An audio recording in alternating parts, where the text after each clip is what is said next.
जब भी किसी प्लांट को हम अपने घर में लगाते हैं, हमारी यही उम्मीद होती है कि इसमें बहुत सारी फ्लावरिंग हो। इसी उम्मीद से हम उस फ्लावरिंग प्लांट को अपने गमले में लगाते हैं और बहुत मेहनत भी करते हैं, ज़रूरी बातों का भी ख्याल रखते हैं। लेकिन कई बार ऐसा मैंने देखा है कि हिबिस्कस वगैरह में बहुत ज़्यादा फ्लावरिंग नहीं हो रही है, जबकि गुड़हल में प्रॉपर उसे जो पोषक तत्व चाहिए वो भी दिए जा रहे हैं। लेकिन बरसात के बाद ये प्रॉब्लम अक्सर हिबिस्कस के प्लांट में आती है कि या तो पत्तियां बहुत ज़्यादा पीली होने लगती हैं या फिर कलियां झड़ने लगती हैं। ऐसे में बहुत ज़रूरी है कि आप अपने जो हिबिस्कस का प्लांट है उसमें एक बहुत ही अच्छी ट्रीटमेंट दें, जिससे कि बहुत सारी कलियां बनने लगें। आप देख रहे हो मेरे गुड़हल के प्लांट में करीब 10 के करीब कलियां रोज ही बनती हैं।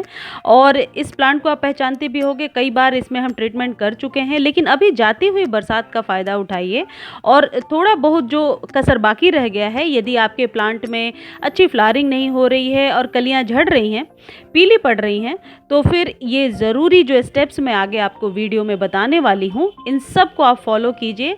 100% श्योरिटी के साथ मैं कह रही हूँ कि आपके हिबिस्कस से जुड़ी हुई जितनी भी प्रॉब्लम्स हैं वो सॉल्व हो जाएंगी। और दशहरा अभी 4-5 दिन में जब शुरू होगा, यानी कि नवरात्रों में, आप बहुत फ़ायदा उठा पाओगे, बहुत अच्छी फ्लावरिंग होगी।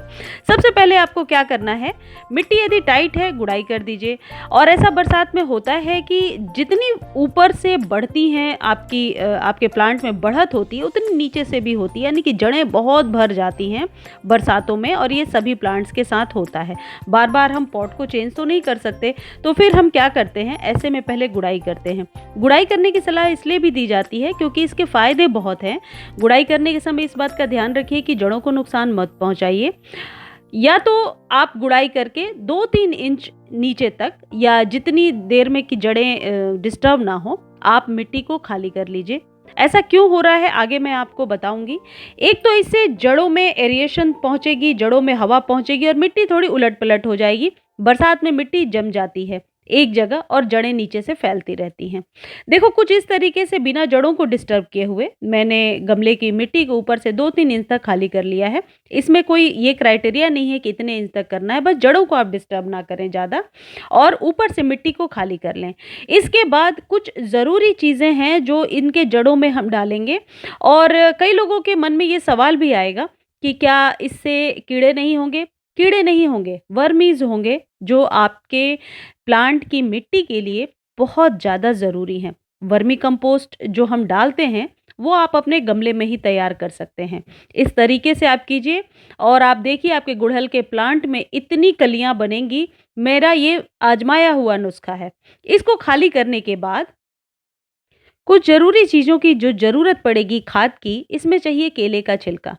केले के छिलके में बहुत ज़्यादा मात्रा में पोटेशियम होती है, जो हमारे गुड़हल के प्लांट के लिए बहुत ज़्यादा ज़रूरी है। वैसे तो सारे फ्लावरिंग प्लांट के लिए ज़रूरी है, लेकिन गुड़हल में मैंने खुद देखा है कि जितनी बार कलियां नहीं बनती हैं या जितनी भी प्रॉब्लम गुड़हल में आती है, इस केले के छिलके को डालने से वो प्रॉब्लम सॉल्व हो जाती है। आप इसे ड्राई फॉर्म में भी डाल सकते हैं और ऐसे भी डाल सकते हैं। ऊपर से आप फिर हम मिट्टी को भर देंगे। ये इतनी जल्दी डिकम्पोज हो जाता है कि यदि 2 दिन बाद मैं आपको दिखाऊंगी कि इसकी जो बनाना पील्स जो हैं ये बिल्कुल गल चुके हैं, मिट्टी में मिल चुके हैं। इसलिए आप बिल्कुल निश्चिंत हो जाइए। ऐसा नहीं है कि इससे प्लांट में बहुत कीड़े हो जाएंगे, ऐसा कुछ नहीं होगा। ऊपर से इस मिट्टी को आप भर दीजिए, उसी मिट्टी को डालिए, अलग से कोई मिट्टी डालने की ज़रूरत नहीं है, क्योंकि अभी बरसातों के बाद ये मिट्टी अपने आप फर्टाइल हो चुकी है। लेकिन क्योंकि इसमें जमाव बहुत हो गया था, इसलिए जड़ों तक एरिएशन नहीं जाने की वजह से पोषक तत्व भी जो भी आप ऊपर से दे रहे थे वो जड़ों तक नहीं पहुंच रहा है। 2-3 जो ज़रूरी चीज़ें हैं वो तो बेसिक चीज़ें हैं, आप ज़रूर ध्यान रखते होंगे।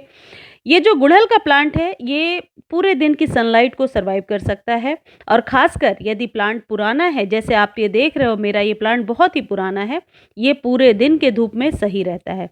फ्रेंड्स, ये है डीएपी। डीएपी के कुछ दाने आप ज़रूर डालिए अपने गुड़हल के प्लांट में। डीएपी हमारे प्लांट्स पर किस तरीके से काम करता है, इस पर कंप्लीट वीडियो मेरे चैनल पर है, आप देख सकते हैं। लेकिन जड़ों को मजबूत करने के लिए डीएपी की मात्रा ज़रूर अपने सभी प्लांट में बरसात के बाद दे दीजिए। लेकिन क्योंकि आज हम गुड़हल पे बात कर रहे हैं, तो गुड़हल पर पोटाश, डीएपी और एसएसपी 1 चम्मच ज़रूर दे दीजिए। 1-1 चम्मच ही देना है, करीब 12 इंच का पॉट है ये, 1-1 चम्मच हमने दे दिया। इसको देने के बाद इसको घोल कर देने की ज़रूरत नहीं है। धीरे-धीरे ये जब डिकम्पोज़ होगा तो जड़ों तक इसके जो पोषक तत्व हैं वो 1-2 दिन में पहुँच जाएँगे। आप इसमें 1 मुट्ठी वर्मी कंपोस्ट और नीम खली भी मिला सकते हैं, क्योंकि गुड़हल के प्लांट में सबसे ज़्यादा फंगस का अटैक होता है और बरसातों के बाद ये एक कॉमन प्रॉब्लम है जो हिबिस्कस में हो जाती है। मेरे प्लांट में ये प्रॉब्लम इसलिए नहीं है क्योंकि प्रिकॉशनरी तौर पे मैं इसमें जो होममेड पेस्टिसाइड है, जो कल के वीडियो में मैंने शेयर भी किया था कि किस तरीके से बनाते हैं, वो मैं डालती रहती हूँ। मैं वेट नहीं करती कि प्लांट में प्रॉब्लम आएगी उसके बाद छिड़काव करूँगी। मैं हर एक 15 दिनों पर जितने भी फ्लावरिंग प्लांट्स हैं और खासकर हिबिस्कस में तो ज़रूर डालती हूँ, क्योंकि मिलीबग्स और एफिड्स का अटैक मुझे लगता है सबसे ज़्यादा हिबिस्कस में ही होता है। फ्रेंड्स, नेक्स्ट डे जब मैं छत पे आई, मैंने देखा मिट्टी अभी भी थोड़ी-सी नम है। जब कभी भी वाटरिंग करना है, आप इस बात का ज़रूर ध्यान रखें, छू कर देखें मिट्टी को। यदि मिट्टी नम है तो आप सिर्फ पत्तों को वॉश कर दें, क्योंकि गुड़हल पानी की वजह से ख़राब नहीं होता, लेकिन ओवर वाटरिंग तो नहीं करना है। उसके बाद नेक्स्ट डे इसमें मैंने 1 चम्मच एप्सम सॉल्ट का दे दिया है। एप्सम सॉल्ट क्यों दिया है ये मैं पहले आपको बता देती हूँ। ये जो एप्सम सॉल्ट है ये पौधे में स्लग और वोल वगैरह जो प्रॉब्लम आती है, स्लग की प्रॉब्लम आ जाती है, उन सब से छुटकारा देता है। और नियमित तौर पर यदि आप इसका इस्तेमाल करते हैं तो ये जो कलियां झड़ जा रही हैं ये प्रॉब्लम कभी भी नहीं आएगी। अधिक फूलों को पैदा करने में ये मदद करता है। और आपको पता है कि पत्ते जितने स्वस्थ होंगे प्लांट उतना ही स्वस्थ होगा, यानी कि क्लोरोफिल की उत्पादन क्षमता को यदि आप बढ़ाना चाहते हैं, क्लोरोफिल ये एक प्रोसेस होता है जिसमें कि सनलाइट के द्वारा पत्ते खाना बनाते हैं और जड़ों तक पहुंचाते हैं, यानी कि पत्तों का स्वस्थ रहना बहुत ही ज़रूरी है।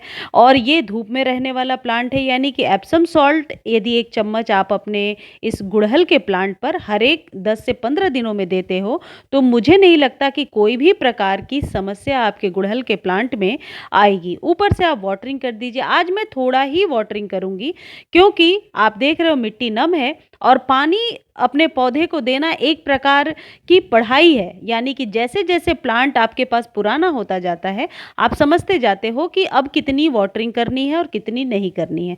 देखो ये दूसरा मेरे गुड़हल का प्लांट है, देखो इसकी मिट्टी कितनी टाइट है। इतनी टाइट तो कभी होनी नहीं चाहिए मिट्टी।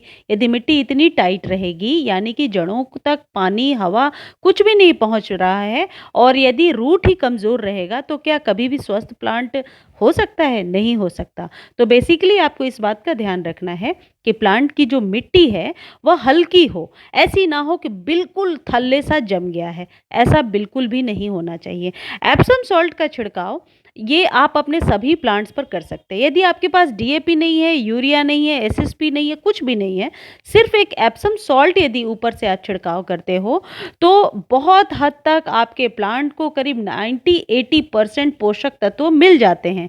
यानी कि ये जो ऐप में एक ऐसा उर्वरक है जो पौधों की सारी समस्याओं का समाधान करता है। और सबसे अच्छी बात है कि ये आप अपने सभी प्लांट्स को दे सकते हैं। जितना विकास ये पत्तों का करता है उतना ही जड़ों का भी विकास करता है, और कीट पतंग, मिलीबग्स, एफिड्स, स्लग्स से भी आपके प्लांट को बचा रहा है। यानी कि हुआ ना ये आपके प्लांट के लिए एक बहुत ही अच्छा ट्रीटमेंट। ऐसा करके देखें, आने वाले 10 से 15 दिनों में आपके गुड़हल का पौधा बिल्कुल फूलों से भर जाएगा। ये इस बात की मैं गारंटी देती हूँ। धन्यवाद दोस्तों।